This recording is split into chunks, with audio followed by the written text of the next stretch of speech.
ಹಾಲು ಒಕ್ಕೂಟಗಳ ಸಹಕಾರ ಸಂಘದ ಚುನಾವಣೆ ಇವತ್ತು ನಡೀತಾ ಇದೆ. ಹಿಂದೆಂದೂ ಕಾಣದಂಥ ಒಂದು ಪೈಪೋಟಿ ಮತ್ತು ಸ್ಪರ್ಧೆ ಇವತ್ತು ಕಾಣ್ತಾ ಇದೆ. ಕಾರಣ ಧರ್ಮ ಅಧರ್ಮದ ನಡುವೆ ನಡೀತಕ್ಕಂಥ ಚುನಾವಣೆ. ಕಳೆದ ಅವಧಿಯಲ್ಲಿ ನಡೆದಂಥ ಭ್ರಷ್ಟಾಚಾರ ಅವ್ಯವಹಾರಗಳಿಗೆ ತಿಲಾಂಜಲಿ ಇಡಬೇಕು,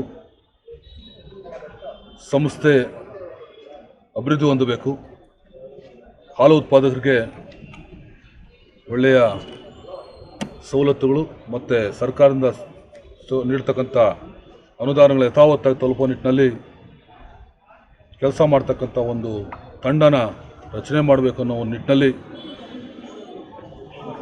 JDS ಮತ್ತು BJP ಮೈತ್ರಿಯ ಅಭ್ಯರ್ಥಿಗಳು ಮತ್ತು ಮೈತ್ರಿ ಬೆಂಬಲಿತ ಅಭ್ಯರ್ಥಿಗಳನ್ನು ಈ ದಿವಸ ಆಯ್ಕೆ ಮಾಡಿ ಇಡೀ ಮತದಾರರು ಜಾತ್ಯತೀತವಾಗಿ ಪಕ್ಷಾತೀತವಾಗಿ ಅತ್ಯುತ್ತಮವಾದಂಥ ಸಜ್ಜನರನ್ನ ಅಭಿವೃದ್ಧಿಪರ ಚಿಂತನೆ ಇರತಕ್ಕಂಥವ್ರನ್ನ ಆಯ್ಕೆ ಮಾಡೋ ನಿಟ್ಟಿನಲ್ಲಿ ಈ ಬಾರಿ ಕೋಲಾರ ಜಿಲ್ಲಾ ಹಾಲು ಒಕ್ಕೂಟಗಳ ಸಹಕಾರ ಸಂಘಕ್ಕೆ JDS ಮತ್ತು BJP ಮೈತ್ರಿಯ ಎಲ್ಲ ಅಭ್ಯರ್ಥಿಗಳು ಗೆಲುವಾಗೋದ್ರ ಜೊತೆಗೆ ಅಧ್ಯಕ್ಷ ಸ್ಥಾನ ಕೂಡ ಮೈತ್ರಿ ಆಗುತ್ತೆ.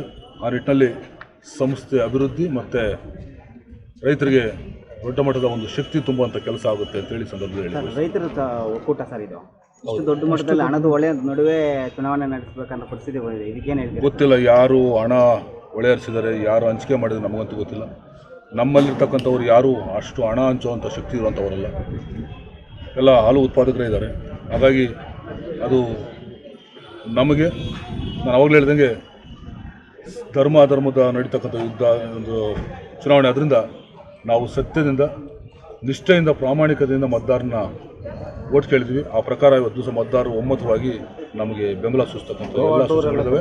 ಗೆಲುವು ಕೂಡ ಆಗುತ್ತೆ. ಒಂದು ಜಿಲ್ಲೆಯ ಪೂರ್ತಿ ಮೈತ್ರಿ ಅಭ್ಯರ್ಥಿಗಳು ಗೆಲ್ಲುವುದ್ರ ಜೊತೆಗೆ ಅಧಿಕ ಮತಗಳ ಅಂತರಗಳಿಂದ ಗೆಲ್ತಕ್ಕಂಥ ಒಂದು ಸೂಚನೆ ಇದೆ.